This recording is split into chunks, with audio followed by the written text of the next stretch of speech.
Hello बच्चों, आज हम एक टॉपिक स्टार्ट कर रहे हैं। क्लास 10 में एक्सरसाइज 4.3 में क्वेश्चन नंबर 2। क्या है वो क्वेश्चन, उसको स्टार्ट कर देते हैं। मेरा नाम है गौरीशंकर माहेश्वरी और आप देख रहे हैं आपका अपना चैनल जीएसएम सर। तो क्वेश्चन नंबर 2 एक्सरसाइज 4.3 में जो दिया हुआ है वो क्वेश्चन नंबर 2 ये है, find the value of k for each of the following quadratic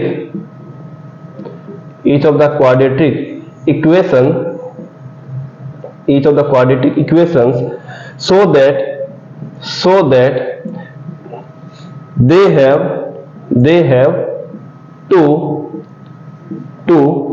equal roots. इसको अभी समझ लेते हैं, इसका मीनिंग क्या है। क्वेश्चन लिख लेता हूं। पहला दिया हुआ है 2x² प्लस का kx प्लस का 3 इज इक्वल टू 0, है ना। इतनी बड़ी कहानी के बाद हमें k मिल गया, क्योंकि इस पर्टिकुलर क्वेश्चन में हमें क्या फाइंड करना था, k ही फाइंड करना था, तो क्वेश्चन में तो आना ही था। बोला है एक कंडीशन कि जब क्या हो, 2 इक्वल रूट हो। तो आप इस चीज को एक हरदम ध्यान रखें, जब इक्वल रूट होता है तो कहानी आती है कौन सी, जो मैं भी लिख रहा हूं। तो सबसे पहले इसको कंपेयर करें। Comparing given equation with standard quadratic equation. Standard quadratic equation क्या होती है? स्टैंडर्ड क्वाड्रेटिक इक्वेशन होती है ax², अरे ये a की जगह a है, ये 9 नहीं है, ax² plus bx plus c is equal to 0। ये स्टैंडर्ड क्वाड्रेटिक इक्वेशन है। तो यहां पर देखेंगे x² के पहले कितना है 2, यहां x² के पहले क्या है a, तो a की वैल्यू कितनी हो गई 2। बहुत ही अच्छा। x के पहले b है, x के पहले क्या आ गया k आ गया, तो यहां पर आप क्या लिखेंगे b इज इक्वल टू क्या आ जाएगा k प्लस का साइन के साथ। c क्या मिलेगा, कांस्टेंट कितना आ जाएगा हमारे पास 3। यहां तक तो ठीक है, पर जब दो इक्वल रूट हो तब क्या कहानी आती है, तो हमें लिखना पड़ेगा फॉर 2 इक्वल रूट्स। कंडीशन क्या होती है, b² minus 4ac equal to क्या हो जाता है 0। जब भी दो इक्वल रूट आए तो b² माइनस 4ac क्या हो जाएगा 0 हो जाएगा। अब हम लोग यहां वैल्यू रख देते हैं। b की वैल्यू क्या है k² माइनस 4 आप यहां लिख देते हैं। a कितना है आपके पास 2 है, c कितना है आपके पास 3 है, किसके बराबर आएगा 0 के। चलिए अच्छा है, तो k² को यहीं रहने दीजिए। ये कितना हो जाएगा माइनस का 4 2 जा 8 3 जा 24 इक्वल टू क्या आएगा 0। k² अब माइनस का 24 हो जाएगा तो क्या होगा प्लस का 24। तो k क्या आ जाएगा आपके पास, अंडर रूट में कितना आएगा 24। ठीक है ना। k प्लस का भी हो सकता है और माइनस का, क्योंकि जब स्क्वायर उधर जाता है तो स्क्वायर रूट बनता है, तो प्लस और माइनस का बनेगा। अब 24 को हम किस तरीके से फिर से लिख सकते हैं, k इक्वल टू 24 को हम लिख सकते हैं 4 6 जा 24। तो k कितना आ जाएगा अपने पास प्लस माइनस 2 अंडर रूट 6। ये क्या हो गया आपका k की वैल्यू हो गई, जो कि 2 हो सकती है, प्लस की भी हो सकती है और माइनस की भी हो सकती है। डिपेंड करता है आप इसमें पर्टिकुलर क्वेश्चन किस टाइप से ले रहे हैं। पहला क्वेश्चन समझ में आया होगा, इसको नोट कीजिए, मैं वीडियो देख लेता हूं। लाजवाब, बहुत ही शानदार दिख रहा है। चलिए दूसरा हम क्वेश्चन लेते हैं इसी में आगे। ये नोट हो गया होगा, मैं दूसरा क्वेश्चन यहां लिख देता हूं।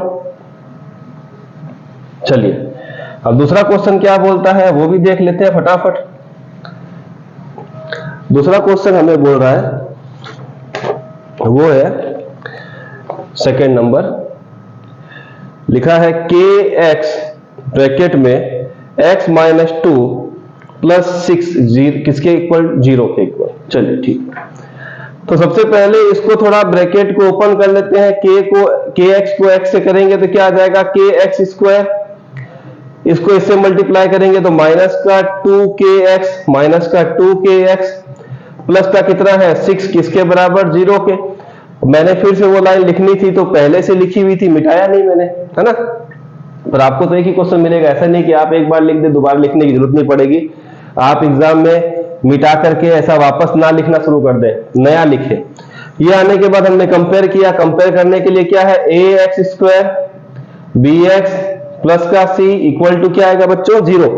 तो यहां पर आप देखेंगे तो ए कितना है हमारे पास, के, ठीक है। बी कितना है हमारे पास, गौर से देखेंगे तो एक्स के पहले बी है, एक्स के पहले इस बार माइनस का 2k है। सी कांस्टेंट टर्म, सी यहां पर मिल गया हमें 6। चलिए ठीक है। अब क्या होता है जब हमारे पास 2 इक्वल रूट आते हैं, फॉर 2 इक्वल रूट्स के लिए क्या होता है, condition B square minus 4ac किसके बराबर हो जाएगा, 0 के। चलिए ठीक है।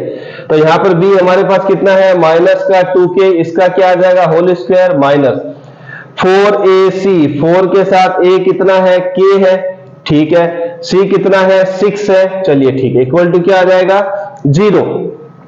अब आप देखेंगे तो यहां पर माइनस का स्क्वायर क्या होता है, प्लस 2 का स्क्वायर हो गया 4, k का स्क्वायर हो गया k स्क्वायर, माइनस का 4 6 24, साथ में क्या आ जाएगा, k इक्वल टू क्या आ गया, 0।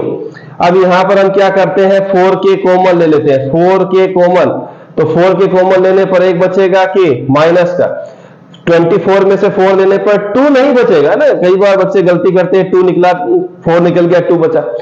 आप देखेंगे 24 होता है 4 6 4 बाहर लिया तो 6 आ गया, k बाहर है, इक्वल टू क्या आ गया, 0। अब दो केस बन गए, एक बार 4k इक्वल टू 0 आएगा और एक बार k माइनस 6 इक्वल टू 0 आएगा। तो 4k इक्वल टू क्या ले लेते हैं, 0, तो k इक्वल टू क्या आ गया, 0, जो कि पॉसिबल नहीं है, क्योंकि अगर आपने यहां पर 0 लिया तो ये क्वाड्रेटिक इक्वेशन की एग्जिस्टेंस ही खत्म हो जाएगी। हमें अगर यहाँ k 0 लिया तो वो क्या हो जाएगा, ये जो इक्वेशन है ये क्वाड्रेटिक इक्वेशन बचेगी नहीं, तो हमारे पास कोई वैल्यू ही नहीं है ये, तो k, ये वाले k की 0 वैल्यू नहीं ले सकते। दूसरी कितनी है, k माइनस 6 इक्वल टू क्या आ गया, 0, दूसरी इक्वेशन, तो k इक्वल टू कितना आ गया, 6, तो k इक्वल टू 6 की वैल्यू जो है यहां पर वैलिड करती है जब 2 इक्वल रूट्स आ जाए। इस तरीके से आप क्वेश्चन नंबर 2 कर सकते हैं। मिलते हैं नेक्स्ट वीडियो में।